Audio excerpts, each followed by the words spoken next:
I think if I had to choose a thing to get done, it would be my nose. Really? But that's the thing. I would never get it done. But like, gun to my head, we're going to kill your parents. Change something about yourself. My nose! My nose! Change it. I don't care.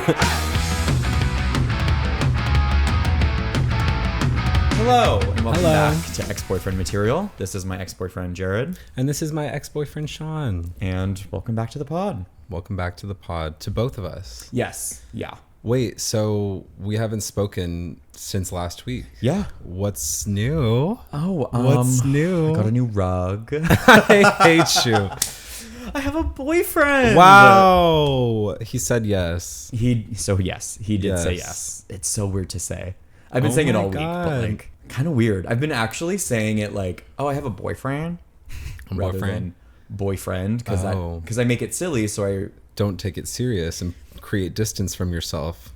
Correct. And the thing, right? Which is so crazy because I'm such an emotional person, and I'm like, oh, I'm feeling emotion. Also, you've been wanting a boyfriend for a long time, and now you're like, oh no, 8 long years, baby, and I finally have it. Yeah. I called my parents to let them know. Like, hey, I was like, for the first time in 8 years, your son has a boyfriend, and my dad was like, you have what? And I was like, a boyfriend. He goes, of a year? And I was like, no, like I haven't had one in 8 years. He's like, I know, but wait, what? And my stepmom's in the background like, honey, that's amazing. And I'm like, Dad, what are you getting? He's like, sorry, this is just, I haven't heard this in so long. I'm like, yeah, Dad. Well, it's official. It's happening. And I sent them a photo of him. First thing my dad says is, Sean, I noticed this guy isn't wearing glasses. Is this why he's into you? Because he can't see you? Good one. Oh, good one, Dad. I'm like, good one. I'm like, no, he can see me. What's your dad's name? Scott, Greg, Robert. One of those. Yeah. But it's great. Yeah, I have a boyfriend. It's been a week, and I can't say it's been like a perfect week because it not anything that he's doing. It's more like you were traveling. We became official last Friday, and then we went to Hard Summer and had a full weekend of just like fun, excitement, and then this week I got sick and I couldn't eat. So like I've been on a low this week instead of like my normal self. So I was feeling a little guilty this week of like, hey, do you want to be my boyfriend? And now anyway, bye. Take care of me. I'm sad. Like I can't eat. Like I'm being a downer. Can't suck dick. So I was just concerned he'd break up with me for that. Are we talking about sex in the pod? Yeah, we are. We can potentially. I don't know. Not too graphic, obviously. Not too graphic, but also it's episode 2, babes. Yeah, you're right. I still need to get like leave warmed some up. Stuff for the imagination. I think I did cut out from our first episode something like some sex thing sexual. I said. I don't remember what it is. So yeah, we'll lean into it when we need to. Yeah, we'll cut around it. But that's my big update. New boyfriend for Sean. How was Hard Summer? It was good. How was Dom Dalla? Dom Dalla was great. Who I get mistaken for constantly. No. Someone just told me. Yeah, because he's like super talented. That's why exactly. I was like, why would anyone think? You're evil. Yeah. You're so evil. No. 2 people have told me like, you look like Dom Dalla. They're 2 straight guys. Just because I have a mustache. The thick mustache. It's coming in really nicely. I mean, not that it hadn't been before, but like the thickness is... Yeah, I've been letting it grow out and like trimming it versus like taking like a trimmer and just buzzing the whole thing the same length. Okay. So it's a little different now. For our listeners that can't see, I have a very beautiful red mustache on Dom my face. Dalla-esque. Dom Dalla-esque mustache. Yeah. No, it looks great. Yeah. Dom Dalla's looked great. I think he was the best set on Sunday. Sunday was fun because I ended up snagging a backstage pass, so I got to see like all the inner workings of Hard Summer. Friend of a friend knew a friend. Oh, thank God you didn't have to pay for it. Oh no. Yeah. Like friend of a friend knew someone who then got me like in. So I was like with my like sister and a group of like our friends. That's so cool. All of you guys got to go together. Yeah, just oh my God, like from stage to stage, and I was like, this is so trippy. That's amazing. Like, be the person behind the DJ, like look at me, and I'm like, I don't belong here. Like I'm with the hottest girls ever, and I'm just there like little brother with a fanny pack, like, hey, you have free drinks back here? Like, what's going on? So it was fun. I had a really good time, and just this week afterwards has been recovering from such an intense high to such a low. Yeah. I hear you. But that was me. How was your weekend? Anything new? I also went to San Francisco. Yes. Which was lovely for work, for my other job, my day job. And it was great. Like, I got to know everyone at the company. I got to see the office and the warehouse, and my boss let me stay at his house because he was like, for 3 days he was gone for a wedding. So I got this beautiful like 2-story townhouse in San Francisco all to myself, and there was like a rooftop, hot tub, everything. It was amazing. Did you have like friends over? And of course, of course. We did a gay guy music video afters, you know. So good. It's so good. It's so necessary. It's healing. Mm-hmm. Yeah. Okay, fun. Well, why don't you tell us what is exciting you this week? What I'm excited about is living alone. Oh. Yeah. What are you excited about this week? So I'm excited about Katseye. Okay. Yes. Yes. I love Katseye too. Why are you reacting this way? And I'm reacting this way because in my head we've already talked about this. I know, but like we haven't officially talked about it like on the pod. It's new because they had this incredible performance at Lollapalooza. Okay, I'm so excited. Katseye Palooza. Katseye. Okay, well we'll start with me because I feel like we should just start with me always. Okay. Living alone. Yes. I think of all people, I hated it when I first started living alone 2 years ago. Mm-hmm. It was like the worst. I wouldn't say worst experience of my life because I've been through a lot of childhood trauma, but close. Mm-hmm. Very close. I just moved into this like new 1-bedroom apartment, which makes living alone a lot better because my previous apartment was a studio, which you went before, and small. Very small. Very small. It's one room. The size of my living room right now, I believe. Literally. Like my bed would have been behind you, kitchen over there. Like not a lot of space to breathe. And breed. That too. Truly, I don't think I didn't hook up with anyone in my studio. Really? You never hosted anyone there? No, because I was too embarrassed. Not that I ever Sean, like, you had a lot of opportunity. It was a really cute studio. That's the thing. My studio was very cute, but it was also like, it felt like dorm. It would feel crowded with even just 2 people in it. Yeah. You know, like, I didn't even really have a lot of opportunity to bring people over because if I did do something, it was always at someone else's place, and I was never suggesting my apartment because it just like felt a little just quote unquote like childish. You know, like I went from living in a beautiful like 2-bedroom apartment with like stunning views of Beverly Hills, like great, to this like crammed studio. Yeah. And just not like the business. Now I'm in a 1-bedroom, middle of WeHo. So fun. Like I didn't realize living alone could be fun at all. Because I used to like pride myself on like, oh no, like fun is when you're surrounded by everyone all the time. And you can't have fun alone. And what I've been learning lately is that like I've been having so much fun in just the confines of my 1-bedroom apartment. Like I've been organizing my fridge in the way I want to organize it. I've been decorating my living room the way I want to decorate it. Like I think it's more of like finding new hobbies to do alone in my own space is what makes living alone fun for me. Have you ever lived alone? I haven't. Okay. I know, I'm itching to. I'm almost 2 years in this place with my current roommate. I do love living with him. It's been very easy, but I do want to live alone. I want this same situation ideally. Yeah, like a 1-bedroom. Yeah. Close. Like I'm in like walking distance to a lot of great things. I think that's what makes it fun too, of like living alone in a place where you know you can also just walk out and I'm going to go grab a breakfast burrito. I'm going to go grab, like I live so close to a Taco Bell. Game changer. Honestly. Oh yeah. Oh yeah. Yeah. And I think this topic of living alone kind of bleeds into the topic of like being happy being alone. And now that I am betrothed, essentially, right, I have like someone I can like rely on as like, oh, I can always go over to his place, or like we can always hang out. But like I think even being in a relationship now, and you know we've been dating for like a couple months, I still like find so much excitement in being in my own space. Have you ever felt like being alone was useless? Useless is an interesting word for you to choose. You know, it's a very interesting, and my therapist would hate me for using it, but I just always felt like living alone, I felt useless, or just like, that's not the point of life. Like life should be meant to be with other people. And I think living alone now and finding the joy in it from like things I like to do has shown me like, no, like life can be very fun on your own if you're doing like the right things with your time.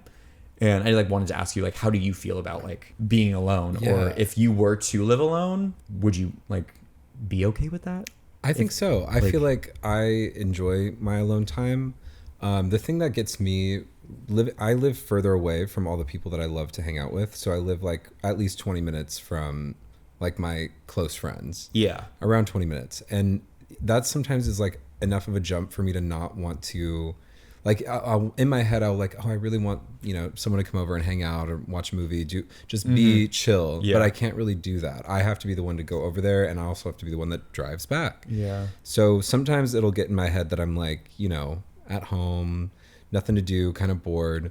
But I've noticed lately that like when I am a little more inspired, a little more impassioned in life, I'm not really worried about that. Like I am in my mind, I'm like, whatever I'm doing is way cooler than what everyone else is doing, and I'm like happy to be doing it, you know? Yes. Whether I'm alone, whether I'm missing someone's birthday or missing this such and such party or concert or whatever, I don't really care. I'm like a lot more, at least right now in life, I'm very happy.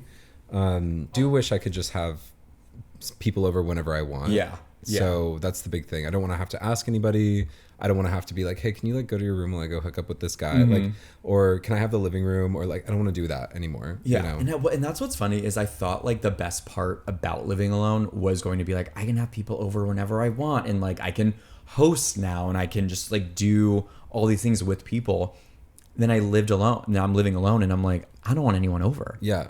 This is my Stay space. Stay out of my house. Like, no, like I'm trying to like watch TV like on my own. I'm trying to like do this thing on my own. Yeah. And when my boyfriend comes over, that was weird. That's crazy. That was weird. He'll be like pointing out things like every cabinet's open. Like, why is he's like, why You're really relishing in it now. He's like, why is this dirty? You've really let yourself go. And I'm like, oh, when I'm alone, no one says that to me. I just noticed, oh, every cabinet's open. That's kind of weird. Like, let me close everything. Or like, he's like, this curtain's been like askew for the last 2 weeks. I'm like, I had no idea.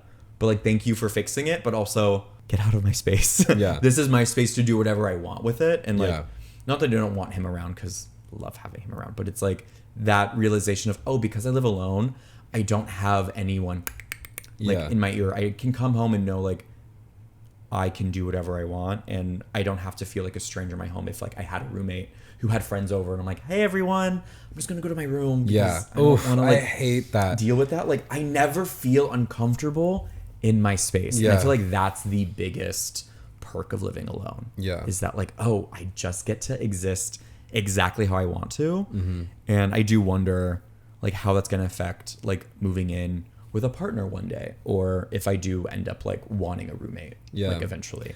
Have you ever considered like, you know, down the road, obviously like hypothetical may or may not happen, but considered living with a partner, but having separate rooms? That is what I want. Yeah. I've thought about that too. It seems that so badly. Like, I feel like it's something that maybe as a kid we would see as like almost like prudish for adults to do. But I'm like, I don't know if I could do it again. Having someone in your space constantly, like, I mean, I lived with my last partner and we had a dog. Like, it was a whole thing. It was a 1-bedroom. You know, there's no space. We were always on top of each other, and I don't know if I could do that again. I want the option to sleep somewhere else if I like really want to. I barely like sleeping next to people at all. No, like I completely know what you mean. I really can only was a perk of breaking up for me. Like having my own bed to like sprawl out on. Like, it's so funny because I'm a big person. Like I can't huge horizontally huge. Fully. Which is so funny because I remember being so excited whenever you would visit me in LA, like when we were dating, like long distance. I'm like, Jahred's coming. I'm so excited.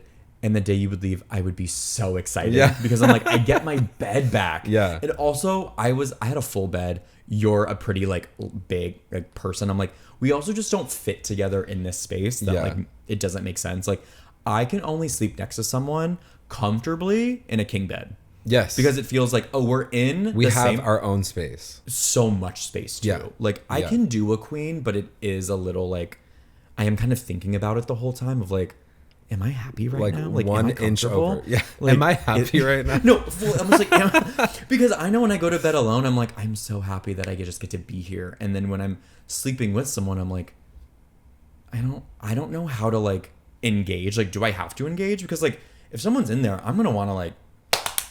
Oh. I immediately it goes up, and really? I'm like, let's do this. So if we're just sleeping, I'm like, it feels like I'm going like futzing out. Like, wait, if we're not having sex, you're glitching. What are we doing? Yeah. Like, because I only know going to bed alone means sleep, but going to bed with someone means. Interesting. Isn't that kind of weird? That is kind of weird. So if I were to live with a partner, I would like the option of like, I'm just gonna go sleep in like my bedroom.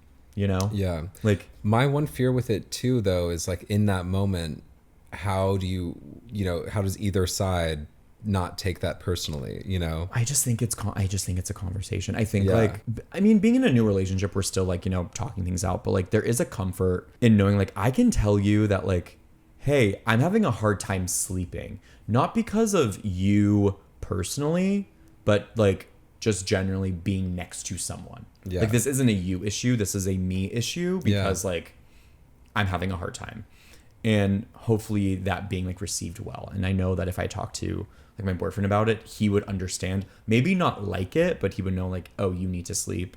Maybe like we just sleep in separate beds. I'm also not a big cuddler. I do like it. I love cuddling. I like it. Yeah. I think I also... You get really hot though. I get really warm. Yeah. I prefer to be facing outward, so usually I like to be the little spoon, only because I don't like but I'm already such a big guy. I know, isn't that crazy? Who's gonna cuddle you? I know. I need a little jetpack, Yeah, you do. But it's because like something about me like breathing hot air into like an already like confined space if I'm the big spoon, Yeah. It's just like it's a lot. Like I just am already warm. Like if we're gonna do it, it has to be like the coldest room we've ever been in, like, and even then I probably can only last like 10 minutes. Yeah. And then it's like, okay, we're gonna go to bed now. And but that's my type of cuddling. Like, no, give me 10 seconds of pure like cuddle, and then give me a little kiss on the cheek. Yeah. And then roll away. I really love like the kind of like laying next to each other, just kind of like lightly touching. Yes, versus, like just like a foot. Yeah, it's something. Yeah. Like it doesn't have to be like all. I feel over like this each is other. a whole topic in itself that we could discuss, like as one of our exciting things. It's we veered off track of. I don't know, because it's like is it exciting or is it exhausting? I don't know. I mean, it could be both. It would be exciting for me. It might be exhausting for you. Yeah, but I think it is both for me. Yeah. I feel exhausted about talking about my topic for this long. Yeah, like and also now the boring stuff is out of the way. Now that we've discussed the more emotional stuff that I love to bring to a podcast, we need to talk about Katseye. And we need to talk about Katseye Palooza. I haven't talked to anyone about this yet. Oh my God, I'm so excited. I tried to have my boyfriend like watch. He's like, I've only seen like a couple clips like here and there, and I'm like, I need you to watch. This is like the moment they've been really building towards. I'm so excited. Their Gabriella. Okay, let's just talk about the history for those who don't know. So keep it brief. We have to get into it. Yeah, I know. We have to go as quick as possible. So Katseye is an international girl group built with the kind of K-pop methodology that Twice, Blackpink, BTS, whatever. That record label represents them as well, and they built this like 6-girl group that has been around for like 2 years now, and they just had this amazing performance at Lollapalooza. They drew like the biggest audience for a daytime slot ever at the festival, like, and I'm just like so happy to be a Katseye fan, an icon. That's what they call them. So creative. They call their fans icons. Icons. Yeah, love. Exactly. I was so impressed. Yes. By their performance. Yes. Not that like they're like I shouldn't have been impressed, but like I didn't think they were gonna like they're already like at this really high performing level. Yeah. And then they were like, we're gonna like take a couple steps up. Yeah. Their Gabriella performance. It was so cool. Are you kidding me? It was so cool. What were you most gagged about for their Lolla performance? I just was like so proud of them. I don't even know. They feel like not big sisters to me, but like little sisters. Yeah, it's like, it was weird. I was watching it and I was like, why do I feel like I know these people? This is a completely like Dream Academy. Like what is the word? Parasocial relationship. Oh, fully. Entirely parasocial. I think I know these girls so well. And I'm like, wait, these aren't my children. These aren't my little sisters. These aren't my cousins. Yeah. Like, why am I? Anyway, I was just so gagged by everything. I think as we've seen their journey through like Dream Academy and like, the documentary that came out, it's like, oh, these are just regular girls. Like, if we had seen Sabrina Carpenter, I can't speak for you, but like I didn't really follow her journey at all to feel like proud of her success. It was more like, oh, I love espresso, now I'm a fan, versus like, no, we have seen Katseye as little trainee babies to now performing at Lolla, who are like, they give off superstar. Yeah, they do. And they're so hot. They're so hot. It's God, they're just so good. The thing that gagged me a lot was of course like the Gabriella breakdown performance. They did this whole flamenco thing. Oh, it was so cool. And then it was Sophia and Lara like doing all of their like vocal runs all throughout. I was just like blown away by that. Like they were so good, so good. And then they like the way that they timed out all the songs, they were able to kind of be free to walk around the stage and chill, and then sit down and like talk to the audience a little bit. Like, I just loved it. I loved it. And then the fact that they had this like giant crowd, the biggest that allegedly the biggest that it's ever been for a daytime slot. And a lot of people said like that's just people rooting for Sabrina Carpenter. What do you think about that? I mean, maybe they are, but like maybe so, but they still watched. Yeah, they still watched, and it's like if I don't know. It's like I'm sure like at the end of the day you can like attribute those numbers to whatever reason, but like but they still watched and they still showed up, and if you see the videos, they're crowded around that stage. They're not crowded around any other stage or like wandering around the park. They're crowded around the main stage. So I don't know. I think they drew them in for sure. Yeah. My girls. I'm so happy for them. Not that I don't want to say the word disappointed, but I think I love their song MIA. So I thought there would be a bigger performance of that song. There was no choreo. Yeah, I thought that was odd. All just sort of like, let's sing this like song. And that's not that like they disappointed me because they gave us everything with every other song. It was just like, oh, that one I feel like is such a big hit that I thought maybe they would do something. I wonder if they're holding it back for some reason. It wouldn't make sense to me that they wouldn't turn that song into some sort of music video. They have to. Yes. There's only 4.5 songs on their because EP. The 4.5 is generous because they're so short. But they have like a tour coming up, and I think it starts in November, and so they probably are going to have some sort of promotion for it. And I'm thinking it might be MIA releasing it as a single, releasing a music video, a dance tutorial, the whole thing. It's such a bop. It's so good. It feels like who they are, and it also feels like a familiar kind of K-pop song that we've heard before, Yeah, I definitely feel like I was listening to Katseye yesterday, and like listening to their first EP and then their second, and I was like, there's so much growth in between the two, but it feels like this EP is more of their like sound / like this is our image. Yeah, their debut was kind of like, we're the K-pop group that you guys want to see, like we're doing like what works technically, and now that we've like got you in, like almost like, remember when Christina Aguilera, you might be too young for this, she came out with Genie in a Bottle, like her first album, whatever, and then rebranded, and then second album stripped, and you're like, whoa, oh hi, nice to meet you. I feel like we're meeting Katseye, the real Katseye now. No, their first EP was like, it was like data research. They just wanted to see who liked what like are they liking, what do the fans like, what do the fans want from each girl, you know. And then I think Touch was a good example where it's like, we want the silly, easy listening songs, but we also like that they kind of are serving cunt the whole time. Yeah. Like, and you loved touch. You learned the dance. I still know the dance. Yes. I almost know the dance to gnarly, but it's a lot gnarly. It's a lot more difficult for sure. Oh, yeah. Yeah, but it's fun. No, I like that they look like they're having fun all the time. Yeah. Like their choreo's fun. Gnarly's exactly who they are. You know, I realized hotties with bags of Takis. Yeah. They're the shit. Yes. They're legit.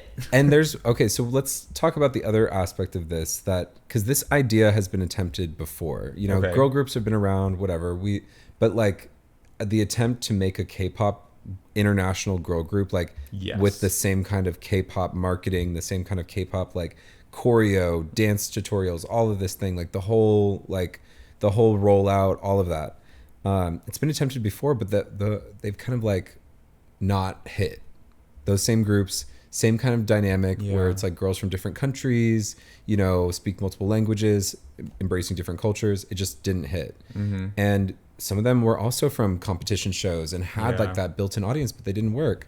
And I think the reason that this one's working is because they chose a place to centralize them and kind of a brand to centralize them as like almost like a friend group in LA. Like they're just a group of girls that live in LA. That's kind of their image, is that they're stylish. They like, you know, to be edgy. They're like to be like, they like to indulge in like some luxury things, but also like to get down and dirty. Like that's kind of what LA is all about. And I think it works so well because you actually believe them and they actually are friends, you know, like, so I don't know. I just enjoy that all the things that are coming to them. I think they're going to like scoop up all of this younger generation and they're going to carry them into their career, into the future. I'm so happy for them. You have to get rid of one member.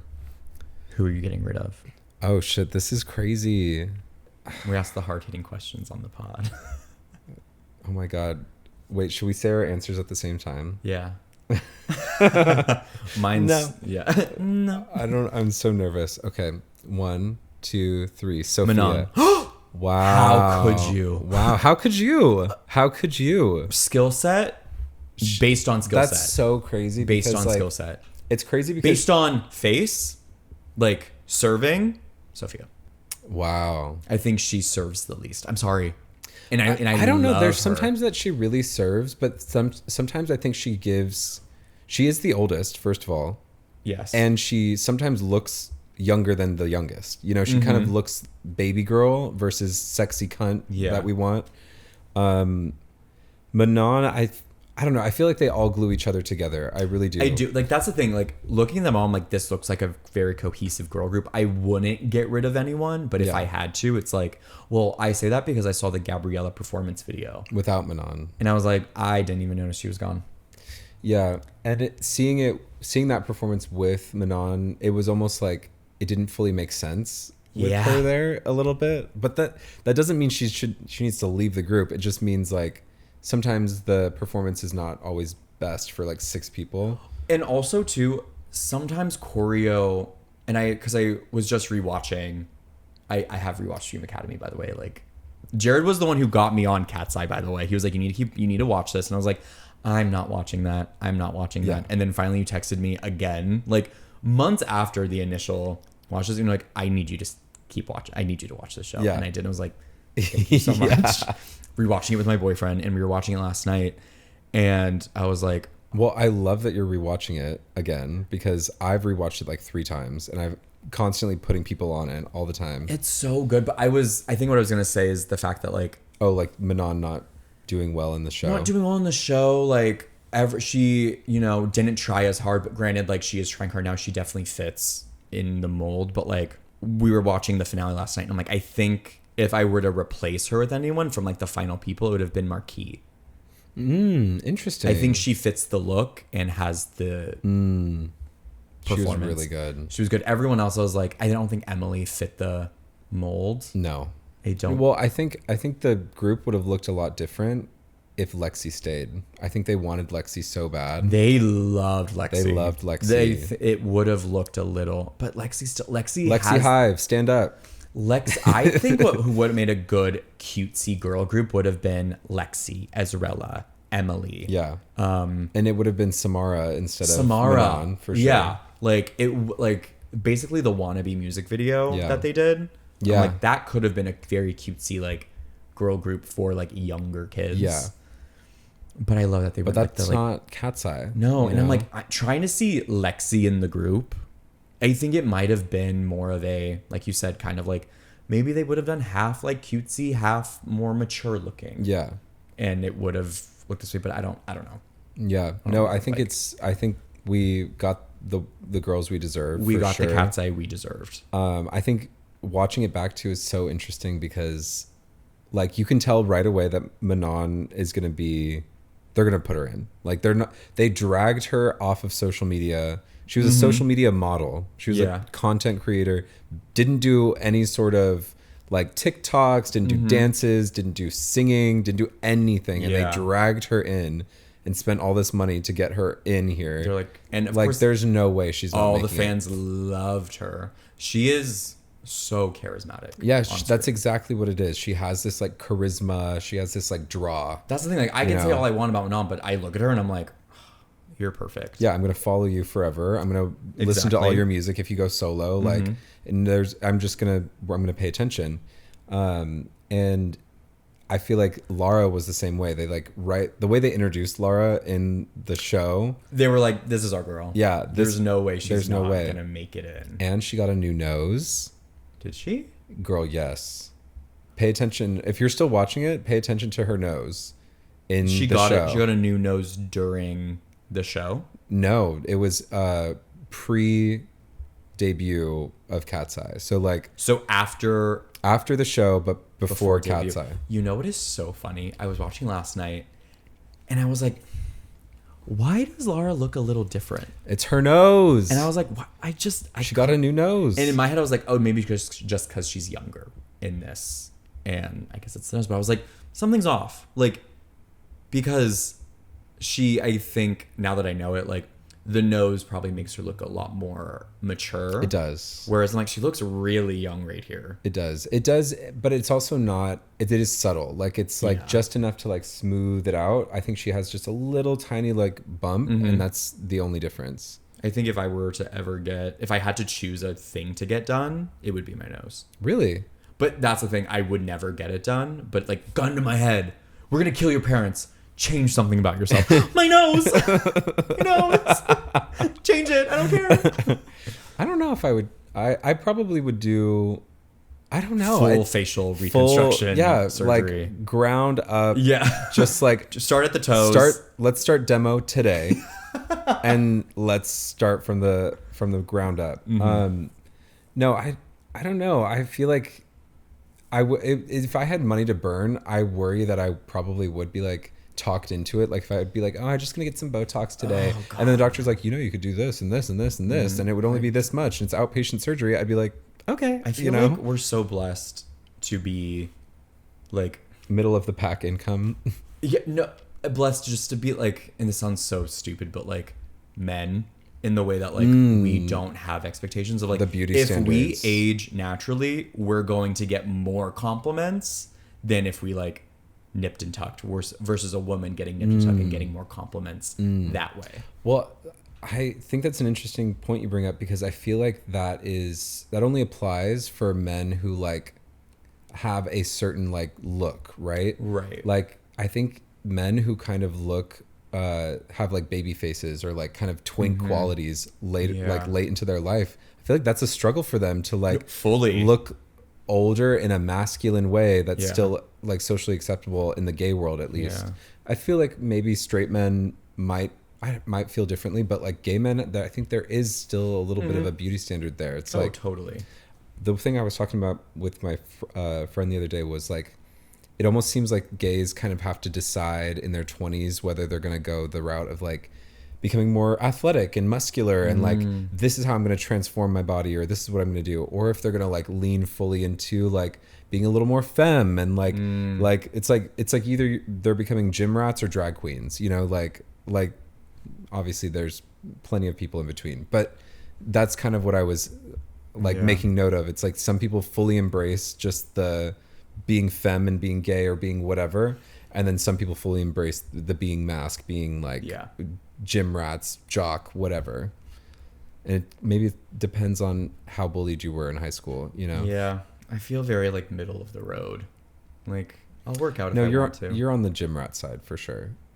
I don't, maybe more leaning that way, but like still just kind of like, I don't think I'm ever going to get like too muscular. I'm just going to kind of stay like average. I think I'm going to go crazy. I can't wait to see I think I'm going to be the censored version, please. I'm going to be unrecognizable at some point. Thank God. Yeah. Like jokes, unrecognizable. Jokes. We'll see. If you stay in LA too long, that might be true. Yeah, probably. Well, Anyway. let's talk about what exhausts us. This week, I was just exhausted, like being sick.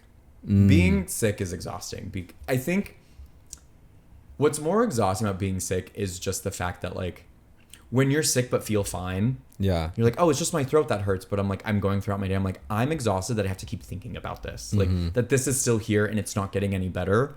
And I'm just kind of walking around life like, I'm sick and I don't know what it's like to eat food anymore. Like I was just exhausted having to wake up every morning like I'm still sick. Yeah. This is annoying. Well, you know, the upside is that you're on a liquid diet. So your colon, your intestines were clean, girl.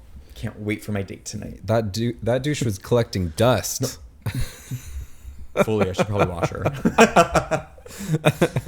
Yeah, I was just exhausted being sick this week. And it's funny, like this is said so many times before, but like when it hurts to swallow, it's like you've never known what it's like to feel normal. Yeah. You're just like, wow, like I really took it for granted when I could just swallow without thinking. Absolutely. At one point in the week, I just had my paper towels next to me and I wasn't swallowing. I was just putting paper towels in my mouth and just sucking on it. Oh, like wet paper towels to drink water? No, like dry paper towels because I didn't want to swallow my spit because it hurt. Oh. So I just took a paper towel, sucked on it, and just was... God, I was disgusting you were desperate this week. You were desperate. Yeah. And I still had my boyfriend come over. That's amazing. So I was like... So the upside about attention. being sick is you get taken care of. That is an upside. Baby. It's something I'm not comfortable with, and this can be a topic for another day. But like, it was very hard for me to receive care from a boyfriend this week. Wait, why can't we talk about that now? Because it's close to an hour. I don't want to go longer than this. I hear you. And it's something I can go at length. Like once I start, I'm not going to want to stop. Right. But I think that's something I'm learning is like, you have someone who cares about you, let someone care. And that was just different for me to like experience this week. Yeah. So that's my exhausted thing of the week. Oh, what is exhausting me? You know what? I'm just going to go with the one that's kind of boring, but I'm exhausted with people that overshare. So you hate me? No, I don't think you overshare. I don't think you overshare. I think I also like invite you to share with me, you know? Right.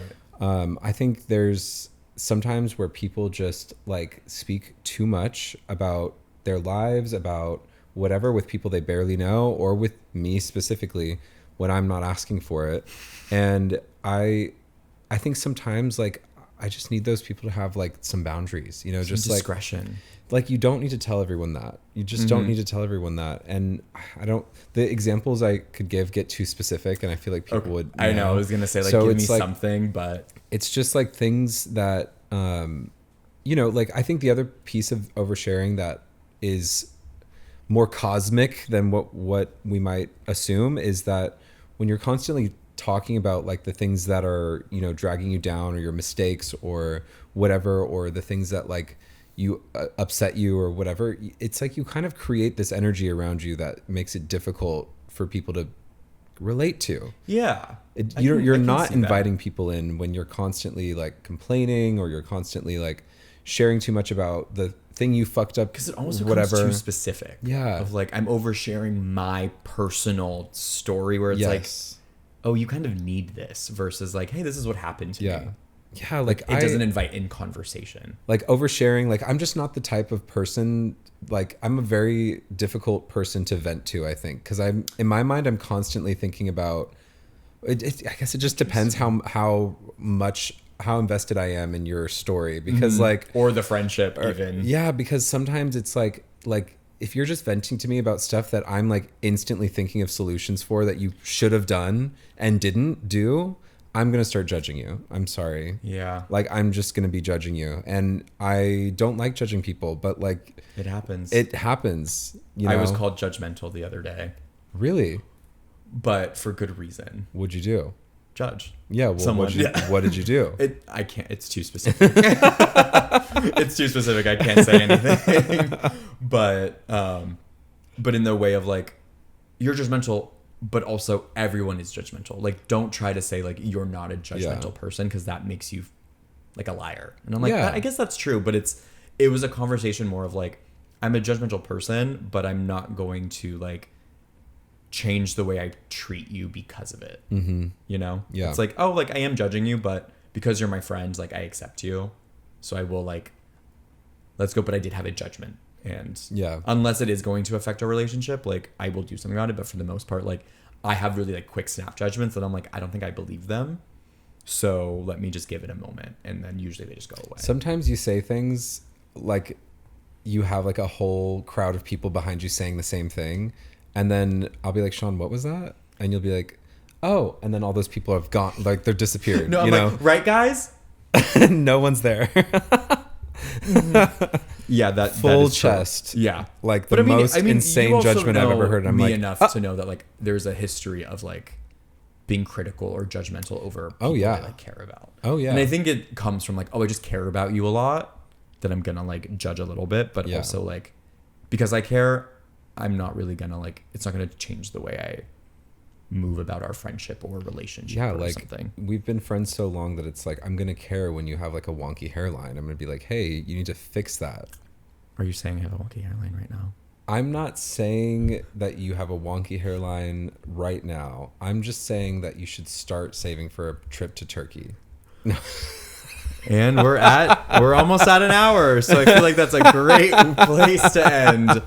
Jahred, another fun conversation with you. Yeah, it's so great. I can't wait to rip you a new one once I stop recording. Yeah, exactly. Well, thank you all for tuning in to episode 2 of XBF Material. And And we'll see you next week. See you next week. Bye.